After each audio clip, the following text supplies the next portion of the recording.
Hello, good morning student. How are you? आशा करते हैं आप सभी ठीक ही होंगे। तो चलिए अब आज का टॉपिक शुरू करते हैं। आज का टॉपिक जो है वो क्लास 11 के लिए फिजिक्स में रहेगा, जो कि इलास्टिसिटी से रिलेटेड हम लोगों के सेशन पिछले भी कई एक हो चुके हैं। और उसमें जो है हम यंग्स मॉडुलस की बात करना चाहेंगे आज। और एक क्वेश्चन प्रॉम्प्ट रहता है, अक्सर पूछ लिया जाता है कि why steel is more elastic than rubber. थोड़ा उसका भी डिस्कशन देख लेते हैं। तो चलिए आइए शुरू करते हैं। तो टाइटल रहेगा यंग्स मॉडुलस ऑफ इलास्टिसिटी। तो शर्त ये है कि फॉर द स्मॉल स्ट्रेन, यानी ये कंडीशन अगर फुलफिल हो रही है तभी तक यंग्स मॉडुलस हम अप्लीकेबल माने।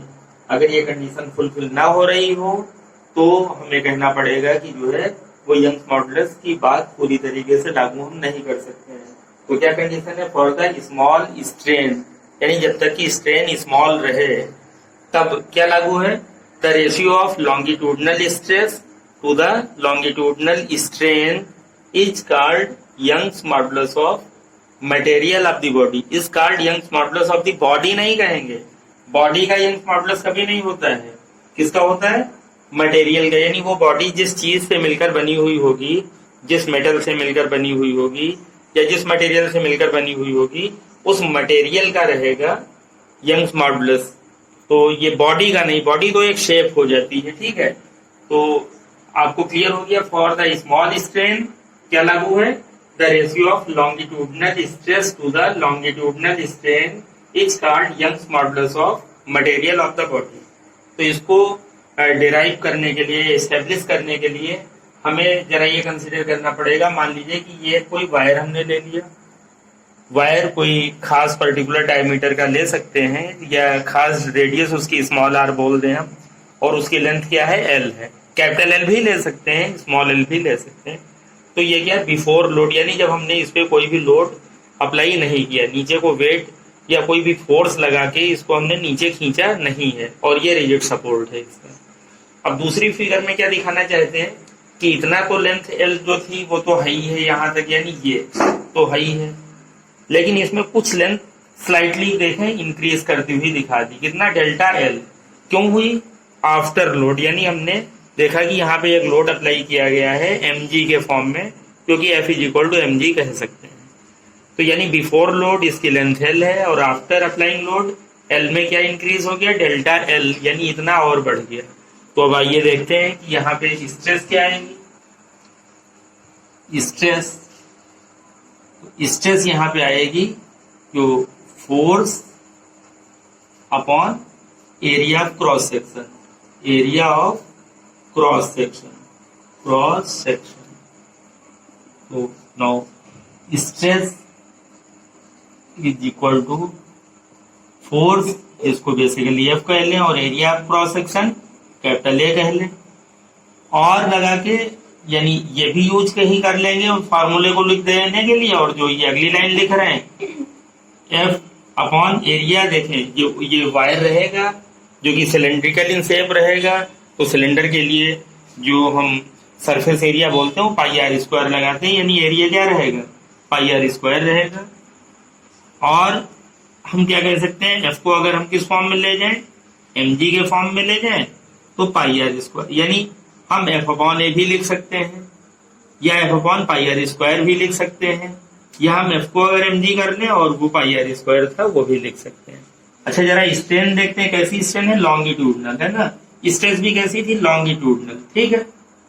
तो लॉन्गिट्यूडनल का मीनिंग होता है कि लेंथ वाइज अगर कहीं कुछ बढ़ रहा है, चेंज हो रहा है, उसको हम लोग लॉन्गिट्यूडनल कहते हैं। तो लॉन्गिट्यूडनल स्ट्रेन, जरा देखिए स्ट्रेन एक्चुअली क्या था? चेंज अपॉन ओरिजिनल वैल्यू, ठीक है। Change in configuration upon original value, यानी चेंज इन कॉन्फ़िगरेशन का मतलब यहाँ कॉन्फ़िगरेशन केस में चेंज आया है लेंथ में, अपॉन ओरिजिनल लेंथ हो जाएगी, यानी change in configuration upon original value ये होता है। कॉन्फ़िगरेशन इसलिए करें कि लेंथ भी हो सकती है, कहीं कुछ और चेंजेस भी हो सकते हैं। मान लो डायमीटर में चेंज होने जा रहा हो, जब हम लोग पॉइजन रेशियो की बात कर लेते हैं, तो फिलहाल हम यहाँ पे इसी इतने के ही डिस्कशन कर रहे हैं। तो लॉन्गिट्यूडनल स्ट्रेस हमारे पास बन जाएगा, चेंज कितना मिला, डेल्टा एल, ओरिजिनल वैल्यू क्या थी, एल थी। तो therefore Young's modulus, Young's modulus को हम सिंबल देते हैं वाई। तो स्ट्रेस अपॉन स्ट्रेन, जहां तो ये पूरा वर्ड हम लोग लिख सकते हैं longitudinal stress upon longitudinal strain, क्योंकि यहाँ लॉन्गिट्यूडनल बेसिकली है। तो y is equal to stress, this is in the form of F upon A, F upon A, और अपॉन में स्ट्रेन जो कि हमारे पास डेल्टा एल अपॉन एल जैसा है, डेल्टा एल अपॉन एल। तो अपॉन वाला एल कहाँ निकला है, ऊपर निकला है ना।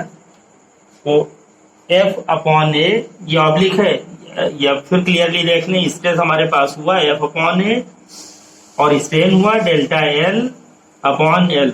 वो ऑब्लिक कंफ्यूजन ना हो तो अपॉन में ही लिख दिया था, ठीक है। तो इसको फिर अब हम लोग देखें, इसको याद भी रखना आसान है, फल अपॉन एल भी हम लोग ऐसे याद कर सकते हैं, फल एफ एल फल अपॉन एल। तो बेसिकली जैसा माइंड में बैठा पाए वैसा हम लोग कह सकते हैं। अच्छा, अब जरा ओपन करते हैं, एफ को अगर एफ ही रखें एल और अपॉन में एरिया जो ए था उसको पाई आर स्क्वायर डेल्टा एल, तो एक फार्मूले का लुक ये भी बन सकता है, एक लुक ये जो फार्मूला हम लोगों ने लिखा था एक लुक ये भी बन सकता है। मान लो न्यूमेरिकल में डायरेक्ट वैल्यूज हो तो हम इसी में पुट कर देंगे कि भाई एरिया दिया है, ओरिजिनल लेंथ है, इंक्रीज दिया और लगाया गया फोर्स या लोड जो अप्लाई किया वो उसकी वैल्यू न्यूटन में अगर दी है तो हम डायरेक्टली उसी का यूज कर दें।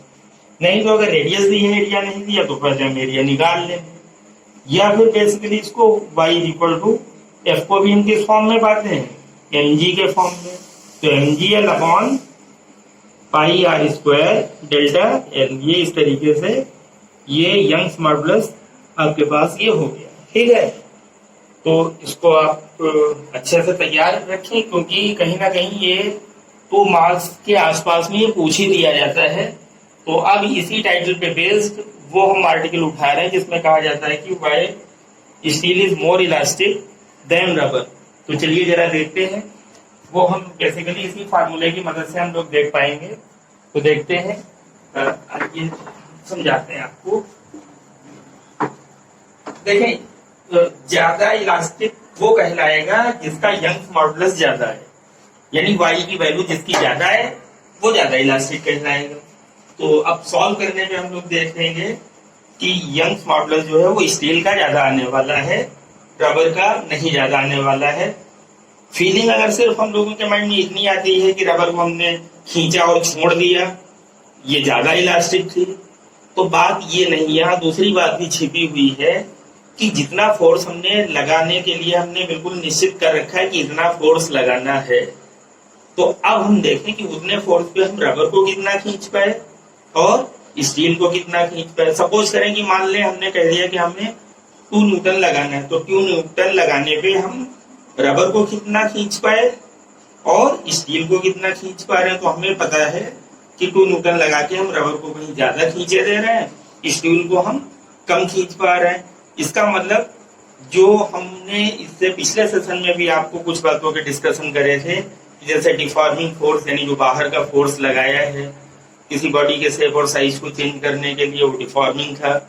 और एक रेस्टोरिंग की बात करी थी कि डिफॉर्मिंग से हर पल फाइट चलती रहती, किसकी, जो बॉडी की स्ट्रक्चर है उसके इंटरनल मॉलिक्यूल्स की फाइट चलती रहती है और वो अपने शेप और साइज को फिर से मेंटेन करने की कोशिश करती है। यानी जो जितना फाइट कर सके वो जितना फाइट कर पा रहा है वो उतना ही ज्यादा इस मामले में स्ट्रॉन्ग पड़ेगा, यानी यंग्स मॉडुलस उसका ज्यादा। तो देखें, जब हम फोर्स लगा के खींच रहे हैं तो रबर फाइट नहीं कर पा रही, रबर तो ज्यादा खुल जा रही है उतने फोर्स पे, लेकिन हम स्टील को क्या देखते हैं, स्टील तो थोड़ा ही खुल पा रहा है। इसका मतलब स्टील का जो रेस्टोरिंग पावर है, क्षमता है, वो कहीं रबर के कंपेयर में ज्यादा है। तो कहीं ना कहीं ये गेम सारा किसका है, रेस्टोरिंग पावर का है। कहीं ना कहीं अगर देखा जाए तो बात रेस्टोरिंग पावर में छुपी हुई होती है कि जिसकी रेस्टोरिंग फोर्स ज्यादा है वो ज्यादा कैपेबल होगा अपनी पोजीशन को मेंटेन बनाए रखने में, और इसका मतलब उसी का यंग्स मॉडुलस भी ज्यादा आने वाला है। तो माइंड में ये गलतफहमी हम लोग ना लाएं कि रबर ज्यादा इलास्टिक होगी। फिलहाल मैथमेटिकली यहाँ देखना है कि show that steel is more elastic than rubber. ठीक है, तो चलिए देख लेते हैं। अब हम पहले स्टील के लिए लेते हैं। फॉर स्टील सिंबल ले ले, फार्मूला तो अपने पास है, y = mgl/πr² डेल्टा एल। और जब ये शो कर रहे हैं तो आइडेंटिकल है, यानी एक स्टील का हमने अगर वायर लिया, सपोज करें वो भी एल लेंथ का है, वो भी उतनी रेडियस का है जितना एक रबर का लिया होगा, आइडेंटिकल है दोनों। तो फॉर स्टील यंग्स मॉडुलस देखा YS = और लोड भी बराबर अप्लाई किया, यानी mg बराबर अप्लाई किया, तो mgl/πr² और डेल्टा एल किसके लिए? फॉर स्टील के लिए। Is it clear? और देखें जरा फॉर रबर के लिए देखते हैं। y के साथ सिंबल रबर का आर लगा दें, तो बाकी देखें लोड तो वही अप्लाई किया, तो यानी mg उतना ही रहेगा। लेंथ उतनी ही ली जितना स्टील का वायर लिया था, उतने रबर हमने लिया लेंथ। डायमीटर भी सेम रखी है, सारी बातें आइडेंटिकल है, तभी तो चेक कर रहे हैं, नहीं तो एक को ज्यादा हैवी ले लें, एक को पतला, तो हम नहीं जान पाएंगे ना। तो इसलिए रेडियस भी वही रही, यहाँ भी तो πr²। अब डेल्टा एस था, यहाँ डेल्टा आर हो जाएगा।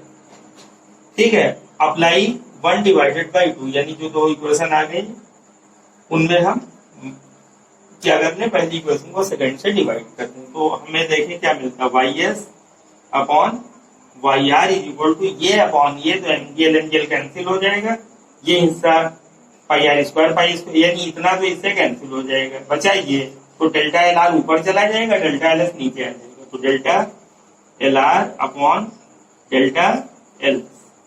तो इसको हम डाल दें equation number 3। But experimentally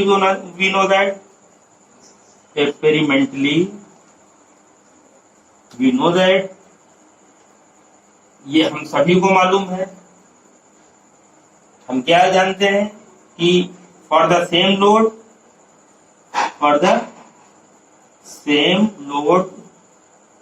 and identical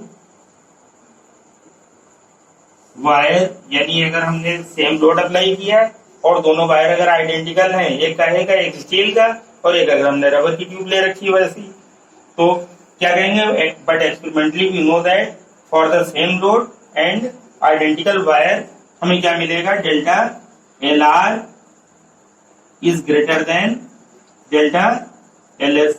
यानी कौन ज्यादा खींच जाएगी, किसकी लेंथ में अगर उतने लोड अप्लाई कर दें तो कौन ज्यादा बढ़ेगी। हमें मालूम है कि जो रबर है वो ज्यादा खींच जाएगी, स्टील उतना ज्यादा खींच नहीं पाएगी। या फिर अगर एल आर एल एस से बड़ा है तो delta L R upon delta L S क्या बोलेंगे, क्योंकि जो वैल्यू बड़ी होती है तो डिनोमिनेटर में मैथमेटिकली हम जानते हैं उसका डिवीजन एक से तो ज्यादा ही आने वाला है। तो using this value in equation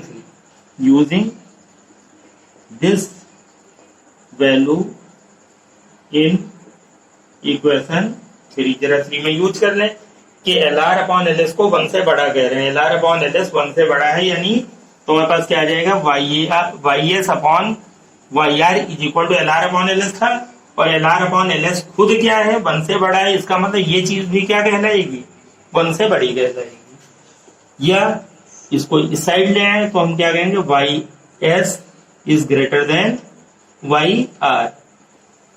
तो यहाँ पे फिर बोल देंगे since Young's modulus of steel is more than the Young's modulus of rubber, so steel is more elastic than rubber, क्योंकि YS क्या है, यंग्स मॉडुलस है स्टील का, और YR यंग्स मॉडुलस है रबर का।